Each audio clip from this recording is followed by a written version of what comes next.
নমস্কার।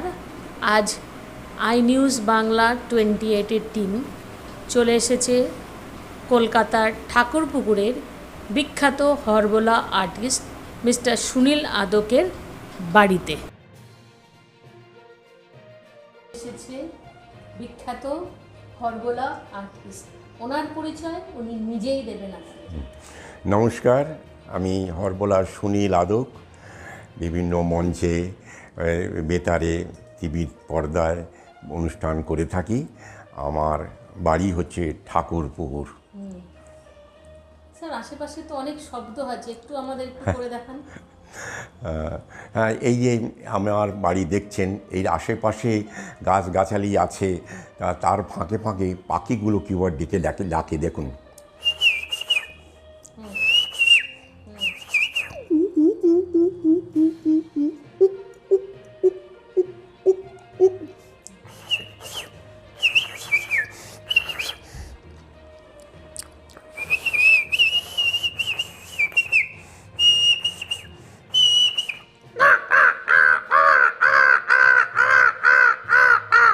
আমি শুনেছি আপনার বেতারের সঙ্গে অনেক দিনের সম্পর্ক। এই হরবোলাকে নিয়ে বেতারে আপনি আসলেন কিভাবে? বেতারে প্রথমে আমাকে পরীক্ষা দিয়ে ওখানে পাশ করতে হয়েছিল। তারপরে এমন একটি নাটক ছিল পুষ্পকীট বলে, জগন্নাথ বসুর প্রোডাকশানে ছিল। সেখানে পুরো হরবোলার ব্যাপারটা ছিল এবং সেই হরবোলার ব্যাপারটা মানে সম্পূর্ণ সেই হরবোলার যিনি নাটকের নায়ক, তিনি ছিলেন জগন্নাথ দা।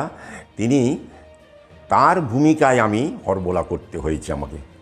হ্যাঁ, তিনি অভিনয় করছেন, তার মানে তিনিই হরবোলা। আমি সেখানে বিভিন্ন শব্দ পরিবেশন করেছি, এই আমার প্রথম রেডিওর শব্দ। তারপরে এছাড়া তো আরও অনেক গল্প আছে। যেমন একটা বলি, মহেশ নাটক হয়েছিল, শরৎচন্দ্রের মহেশ, সেটা সমরেশ ঘোষ তিনি এই প্রযোজনা করেছিলেন নাটকটা। সেখানে আমি মহেশের ভূমিকায়, শরৎচন্দ্র নাটকের মহেশের ভূমিকায় আমি অভিনয় করেছিলাম। সেখানে গরুর শব্দ বুঝতে পারছেন, গরু কিভাবে খাচ্ছে, কীভাবে ফ্যান চেটে খাচ্ছে, খড় খাচ্ছে। তারপরে আপনার রাস্তা দিয়ে যখন চলে যাচ্ছিল সেই একটা পণ্ডিত, তখন তাকে গুঁতিয়ে এগিয়ে যাচ্ছে কিভাবে, সেই সব আমি দেখিয়েছিলাম। দেখানোর পর তারপরে লাস্ট শেষ জীবনে গফুর কিভাবে গরুকে মারলো, এখনও আমার গায়ে কাঁটা দিয়ে উঠছে দেখুন। তার যে আর্তনাদ, সেই আর্তনাদ, এমনকি প্রযোজনা যিনি করেছেন হরবোলা সমরেশবাবু, তিনি কিন্তু বলতেন যে আমি ওই ডাক শুনলে আর সহ্য করতে পারি না, রেডিও বন্ধ করে দিই। তা দর্শকরা, দর্শক বললে ভুল হবে, শ্রোতারা বলেছিলেন, সমরেশদা আপনি গরুটাকে কি করে স্টুডিওর মধ্যে ঢোকালেন? তিনি বলেছিলেন গরু নয় মানুষ। বলে না, আমরা বিশ্বাস করতে পারছি না। বলছে তাহলে ওনার সঙ্গে যোগাযোগ করি। না, আপনি যখন বলছেন আপনার কথা অবিশ্বাস করব কী করে। তা এইটাই আমার বড় প্রাপ্তি বলতে পারেন। দর্শক তখন সত্যিই আমি গরু হয়ে গেছিলাম, আমি তখন মানুষ ছিলাম না। এবার স্যার, আপনার সঙ্গে কলকাতা দূরদর্শনের যে যোগাযোগটা, সেইটা বলুন। কলকাতা দূরদর্শনে সুযোগ পেলাম, রেডিওই থেকেই জানতে এসেছিল যে আপনাদের এখানে হরবোলা আছেন কি না।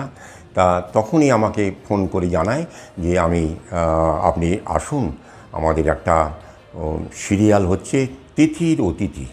আচ্ছা, তিথির অতিথিতে সেখানে অনেক রকম সাউন্ড ছিল, সেখানে আমি যোগদান করি এবং সেখানে বিভিন্ন ধরনের শব্দ ব্যবহার করি। আচ্ছা, হয়েছে। ধন্যবাদ মিস্টার সুনীল আদক। উনি আমাদের দেখাচ্ছেন উনি কত বেতার নাটক, তার সঙ্গে দূরদর্শনের নাটক, এবং উনি 2-3টে যাত্রাতেও ওনার হরবোলা দিয়ে পারফর্ম করেছেন। আর প্রত্যেকটাতেই উনি প্রচুর সম্মান আর প্রচুর ভালোবাসা পেয়েছেন জনতার কাছ থেকে। আর এই হরবোলা সুনীল আদক পেয়েছেন অনেক সম্মান। দেশে বিদেশে উনি পারফর্ম করেছেন হরবোলার। মিস্টার সুনীল আদক খালি এক হরবোলা শিল্পী নন, উনি খুব ভালো ভেন্ট্রিলোকুইজম করেন আর উনি খুব ভালো ছড়াও লেখেন। আমরা দেখতে পাচ্ছি মানুষের ভালোবাসার নিদর্শন, কত লোকে কত পুরস্কারে ওনাকে পুরস্কৃত করেছেন। এখন উনি পারফর্ম করেন, সঙ্গে থাকেন ওনার সুযোগ্য কন্যা সৌমিতা আদক। এখন আমরা দেখে নেব ওনার আর সৌমিতার একটি পারফরমেন্স। আসুন আমরা দেখি হরবোলা সুনীল আদক সঙ্গে সৌমিতা আদক। আচ্ছা, আপনারা কেউ রেডিও শোনেন? হাত তুলুন তো, কজন শোনেন? ও বাবা, মাত্র 5 জন। এই 5,000-এর মধ্যে 5 জন। আজকাল রেডিও হারিয়ে গেছে আপনাদের কাছ থেকে। এখন টিভি আসার ফলে আপনারা জানেন যে 90 দশকে তখন রেডিওর মান উন্নত হয়েছিল একমাত্র এফএমের জন্য। যাই হোক, এখন রেডিওর প্রচার বা শ্রোতা খুব কম, তবু কিছু কিছু মানুষ এখনো শুনে থাকেন। তা আজকে আপনাদের কাছে আমরা আজ থেকে 70-80 বছর আগে আপনারা রেডিও শুনতেন। তখন অবশ্য বিনোদন বলতে একটা রেডিওই ছিল। এখন টিভিতে 999টা চ্যানেলে প্রোগ্রাম আপনারা দেখছেন। যাই হোক, তর্ক বিতর্কের মধ্যে এখানে আসতে চাই না। 70-80 বছর আগে আপনারা যে রেডিও শুনতেন তার কিছু অংশ আপনাদের তুলে ধরছি।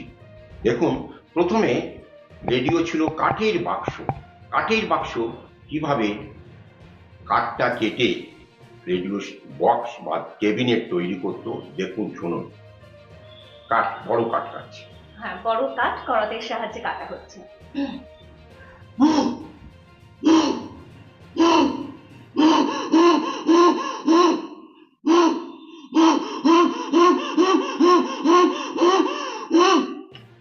এরপর পাতলা কাঠ, যাকে আমরা প্লাইউড বলে থাকি, দেখুন সেই কাঠটা কিভাবে কাটতে, দেখুন।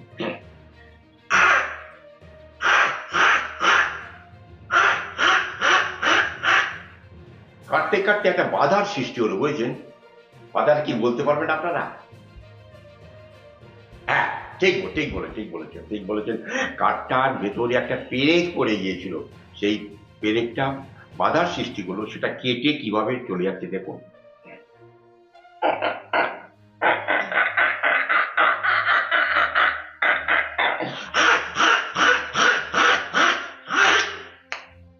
কাঠটা কাটা হয়ে গেল। এইবার কাঠটাকে প্লেন করতে হবে, পরিষ্কার করতে হবে, উঁচু নিচু জায়গাটা সমান করতে হবে।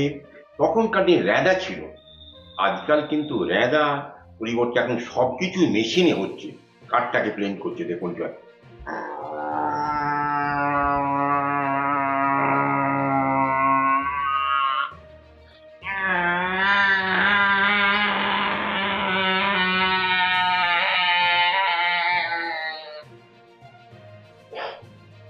কাঠটা প্লেন হয়ে গেল। এবার বক্স তৈরি করে বাবা কি করলেন, বাজার থেকে জিনিসে পার্টসগুলো নিয়ে এসে তিনি কি বললেন,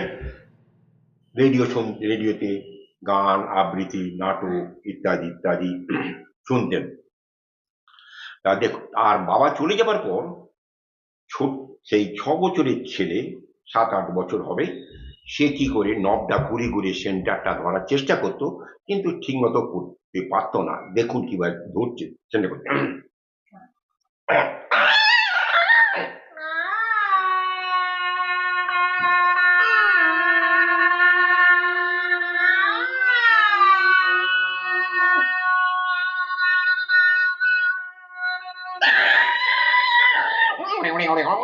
তারপরে কি বৃষ্টি আমার কিছু বেরিয়ে কাঁচা তেমন দিন কবে আসবে গ যখন গরুর বাহনে চড়ে আকাশে যেতে যেতে মা লক্ষ্মী শুধাবেন ওদিকে ওটা কি দেশ গ নদী ফুরি জল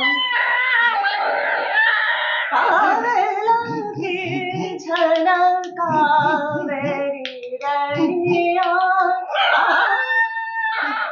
নমস্কার, এটাই নন্দান থেকে বলছি। আপনারা জানেন চিরকালের চিরপ্রতিদ্বন্দ্বী মোহনবাগান বনাম ইস্ট বেঙ্গলের খেলা শুরু হয়ে গেছে। বল চলে গেছে মাঠের মাঝে, সেখানে চুনি বল দিয়েছেন বলরামকে। বলরাম এগিয়ে চলেছেন। হ্যাঁ এই মুহূর্তে একটা সুবর্ণ সুযোগ ছিল, কিন্তু হলো না।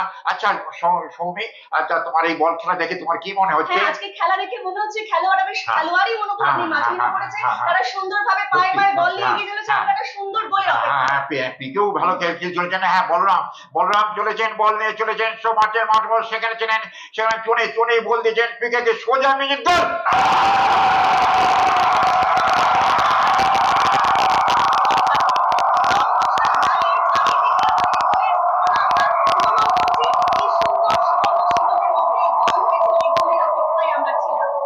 আমাদের হাতে আর সময় নেই, আমরা স্টুডিওতে ফিরিয়ে দিচ্ছি। নমস্কার। এতক্ষণ মোহনবাগান বনাম ইস্টবেঙ্গল খেলার ধারা বিবরণী শুনছিলেন। বিবরণীতে ছিলেন হরবোলা সুনীল আদক এবং সৌমিতা আদক। আই নিউজ বাংলা 28 ধন্যবাদ জানায় সৌমিতা আদক আর মিস্টার সুনীল আদককে। আমরা এর পরের এপিসোডে দেখব ভেন্ট্রিলোকুইজম আর ওনার লেখা ছড়া। ক্যামেরাম্যান সুতপার সাথে উমেশ প্রসাদের